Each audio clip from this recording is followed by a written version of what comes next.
Hello everyone, welcome back to my channel. आज का हमारा टॉपिक होने वाला है 9th नंबर का, जो कि है प्रोलॉन्ग लेबर। उसके ऊपर के सारे टॉपिक पड़े हुए हैं मेरे ही चैनल पर, आप जाकर देख सकते हैं। अब आ जाता है असाइनमेंट ऑन प्रोलॉन्ग लेबर।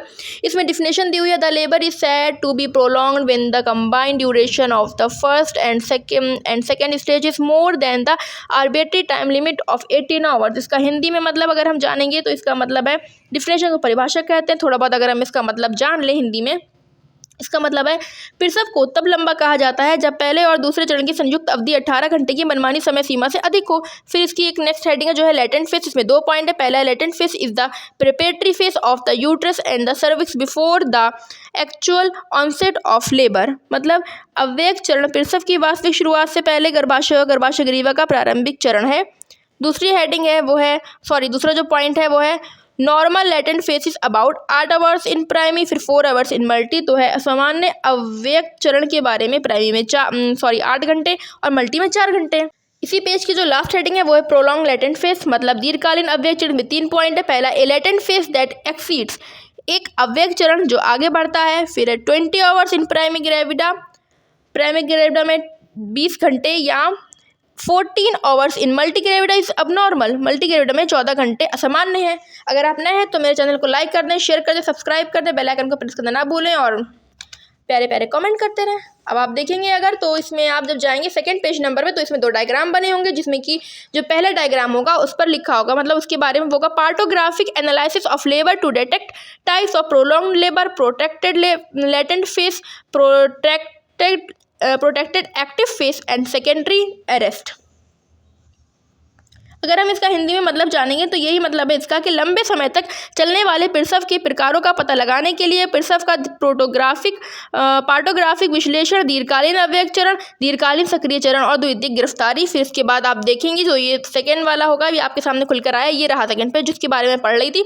अब मैं नीचे वाले के बारे में बताऊंगी। तो सेकेंड जो है, अब जो सेकेंड वाला डायग्राम है इसमें है सर्वाइकोग्राफ showing slow protracted cervical dilatation and descent of the presenting part. Oxytocin infusing was started following amniotomy. Partiograph short arrest in the progress. In spite of adequate contractions, labor was terminated by cesarean section. मतलब सर्वाइकोग्राफ में धीमी लंबी ग्रीवा फैलाव और उपस्थित भाग का नीचे की ओर उतरना दिखाई दे रहा है। एमनियोटमी के बाद ऑक्सीटोसिन का संचार शुरू किया गया है। पर्याप्त संकोचन के बावजूद पार्टोग्राफ में प्रगति में रुकावट दिखाई दे रही थी। सिजेरियन सेक्शन द्वारा प्रसव को रोका गया। इसकी हिंदी भी काफ़ी टफ है, अगर मतलब मैं बोल रही हूँ तो। और अगर आपको इस समझ में नहीं आ रहा है, आप चाहते हैं मैं इजी लैंग्वेज में लेकर आऊँ, तो आप मुझे कमेंट कर सकते हैं, मैं हिंदी में भी लेकर आ जाऊँगी। ये तो आपके सामने अभी सेकंड पेज ही खुला हुआ है, लेकिन जब थर्ड पेज आएगा तो मैं उसको थोड़ा बताती हूँ आपको। इसमें ऊपर जो एरो बना होगा वो होगा कि in a partograph the labour process divided into 2 point होंगे। पहला अलर्ट लाइन, फिर दूसरा एक्शन लाइन। मतलब है एक पार्टोग्राफ में जो श्रम प्रक्रिया को विभाजित किया गया है उसके 2 हैं। पहला जो है अलर्ट मतलब चेतावनी पंक्ति, दूसरा है एक्शन लाइन मतलब क्रिया रेखा। फिर इसमें होगा लेटेंट फेस हेडिंग। वो क्या होगा? Latent face that and with the cervix in 3 centimetre dilated, मतलब अव्यक्त चरण जो गर्भाशय ग्रीवा के 3 सेंटीमीटर फैलने के साथ समाप्त हो। दूसरी हेडिंग है active phase starts with cervical dilatation of 3 centimetre, cervix should dilate at least 1 centimetre hours. मतलब सक्रिय चरण 3 सेंटीमीटर ग्रीवा फैलाव के साथ शुरू होता है। गर्भाशय ग्रीवा को कम से कम 1 सेंटीमीटर घंटा तक फैलाना चाहिए। फिर अलर्ट लाइन जो है उसमें start at the end of the latent phase and with the full dilatation of cervix 10 centimetre in 7 hours, 1 centimetre hours dilatation. चेतावनी रेखा क्या है? सुप्त अवस्था के अंत से शुरू करें और 7 घंटे में गर्भाशय ग्रीवा के पूर्ण फैलाव 10 सेंटीमीटर के साथ समाप्त करें। 1 सेंटीमीटर घंटा फैलाओ। एक्शन लाइन क्या होगी? It's drawn 4 hours to the right of the alert line, an interval of 4 hours is allowed to diagnose delay in active phase and then appropriate intervention is done. क्रिया रेखा क्या है? ये रेखा के 4 घंटे दाईं ओर खींची जाती है। सक्रिय चरण में देरी का निदान करने के लिए 4 घंटे का अंतराल दिया जाता है और फिर उचित हस्तक्षेप किया जाता है। इसी में आप देखेंगे तो नीचे लिखा है जो ब्लैक पेन से, वो labour is considered abnormal when cervicograph crosses alert line. मतलब जब सर्विकोग्राफ अलर्ट लाइन को पार कर जाता है तो प्रसव को असामान्य माना जाता है। इसी पेज पर जो लास्ट की हेडिंग है वो है कॉजेस के सारे पॉइंट लिखे हुए हैं। आप अगर जब आप जाएंगे इसके 4th पेज नंबर पर तो इसमें आपको सारे वो मिलेंगे देखने को, सारे पॉइंट कॉजेस के। फिर हेडिंग होगी कॉजेस ऑफ प्रोलॉन्ग लेबर। इसमें देखिए आप देख सकते हैं फर्स्ट स्टेज है, उसमें क्या है, failure to dilate the cervix is due to, गर्भाशय ग्रीवा का फैलाव ना हो पाना निम्न कारणों से होता है। उसमें आप देख सकते हैं सारे पॉइंट दिए होंगे, जिसमें क्या होगा, फॉल्ट इन पावर मतलब शक्ति में दोष, फॉल्ट इन पैसेज मतलब मार्ग में दोष, फॉल्ट इन पैसेंजर यात्री में खराबी, पैसेंजर तो आपको पता ही है, फिर अदर से मतलब अन्य आ गए, वो सारे हो जाएंगे इसमें पॉइंट है। आप देखेंगे जैसे कि जो मैं बता रही थी वो था फर्स्ट स्टेज में। अब सेकंड स्टेज जो आएगी उसमें होगा स्लगिश और non descent of the presenting part in second stage due to मतलब प्रस्तुत भाग का सुस्त या अविकसित होना द्वितीय चरण के कारण। अब जो मैंने बताए थे जो फर्स्ट पॉइंट में जो मतलब फर्स्ट स्टेज थी उसमें जितने उसके पॉइंट थे, जो हेडिंग थी fault in power, fault in passage, वही सब है इसमें। पहला है फॉल्ट इन पावर, तो उसके भी सारे पॉइंट लिखे होंगे जैसी गर्भाशय जड़ता, ये सारी चीज़ें। फिर आप देख सकते हैं मतलब फिर जो इसका 5th पेज आएगा इसमें फॉल्ट इन पैसेज होगा, उसके भी सारे पॉइंट होंगे जैसे CPD हो गया, एंड्रॉयड पेल्विक हो गया। फिर इसके बाद आप देखेंगे फॉल्ट इन पैसेंजर होगा, बिग बेबी हो गया जिसमें कि, और उसके बाद आएगा डायग्नोसिस। जो डायग्नोसिस होंगे उसको उसमें लिखा है it is not a diagnosis but it is the manifestation of an abnormality. Diagnosis का मतलब निदान होता है, इसका जो मैंने अभी लाइन बताई आपको पढ़कर उसमें लिखा है ये कोई निदान नहीं है, it is not an diagnosis मतलब ये कोई निदान नहीं है, बल्कि it is the manifestation of an abnormality, ये एक असामान्यता की अभिव्यक्ति है। फिर आप देखेंगे इसमें भी फर्स्ट स्टेज है जिसमें कि है first stage of labour is considered prolonged when the duration is more than 20 hours, the rate of cervical dilatation is 1 centimeter hours in primary and 1.5 centimeter hours in multi। फिर क्या होगा, the rate of descent if the presenting part is 1 centimeter hours in primary and 2 centimeter hours in multi।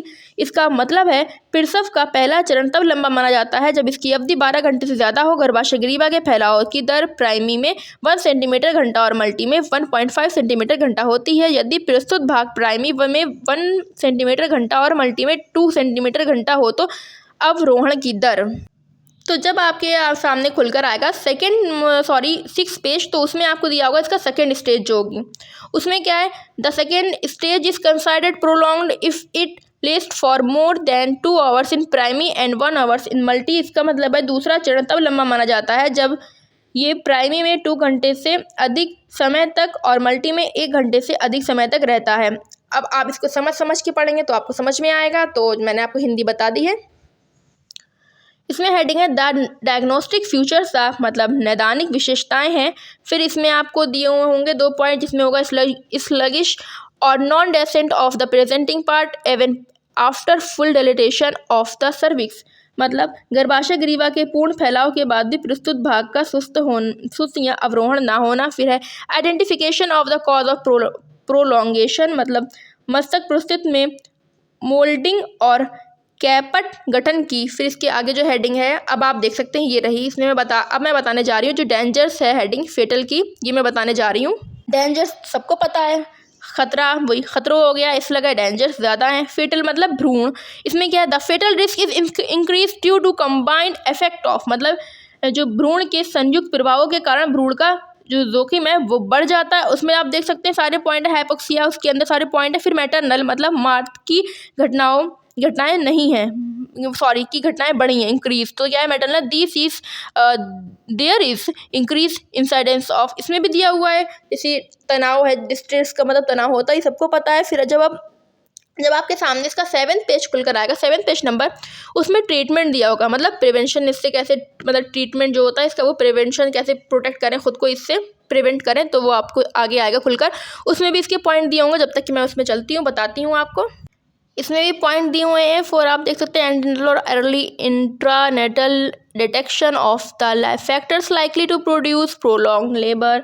फिर आप देखेंगे इसका मतलब प्रसव पूर्ण या प्रसव के दौरान उन कारणों का शीघ्र पता लगाना जो प्रसव को लंबा खींच सकते हैं। यूज़ ऑफ पार्टोग्राफ, मतलब पार्टोग्राफ का प्रयोग।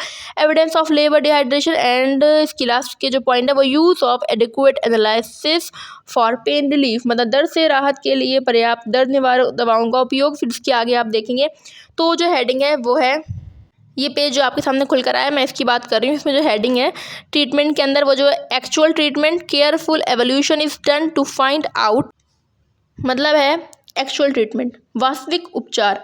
इसमें ये पता लगाने के लिए सावधानीपूर्वक मूल्यांकन किया जाता है, जैसे कि causes of prolong labour, effect of the mother और इफेक्ट ऑन द फिटस, मतलब वही चीज़ें आ गई, लंबे समय तक प्रसव पीड़ा के कारण। फिर जो आ गया मदर एंड फिटस, तो मदर हो गया माता का प्रभाव, भ्रूण पर प्रभाव, फिटस को भ्रूण कहते हैं।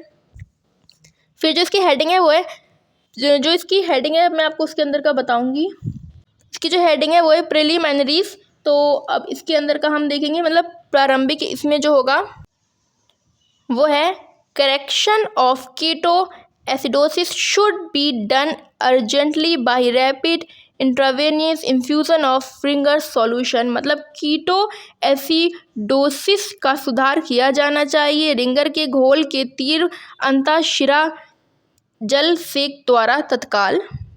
फिर इसी में आपको देखने मिलेगा डेफिनेटिव ट्रीटमेंट, क्योंकि सारे जो भी हैं सभी ट्रीटमेंट्स चल रहे हैं, तो मतलब निश्चित उपचार। इसमें क्या है, इसमें भी फर्स्ट स्टेज आ गई, जो डिले है इसमें फर्स्ट स्टेज डिले, मतलब प्रथम चरण विलंब। इसमें जो पॉइंट है वो है vaginal examination is done to verify the fetal presentation, position and station, और ये क्लिनिकल जो है pelvimetry is done if only uterine. जो इसका जो मैं आपको मतलब बता देती हूँ वो है भ्रूण की प्रस्तुति स्थिति और स्थिति की पुष्टि के लिए योनि परीक्षण किया जाता है। यदि गर्भाशय की गतिविधि सामान्य से कम हो तो क्लिनिकल पेल्विमेट्री की जाती है।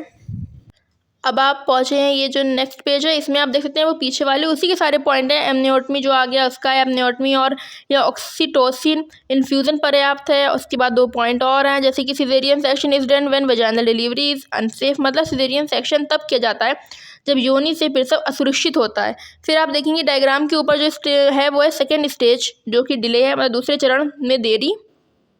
इसमें लिखा है short period of expectant management is reasonable provided the FHR is referring and vaginal delivery is imminent, मतलब जो गर्भवती महिलाओं के लिए कम समय तक देखभाल उचित है।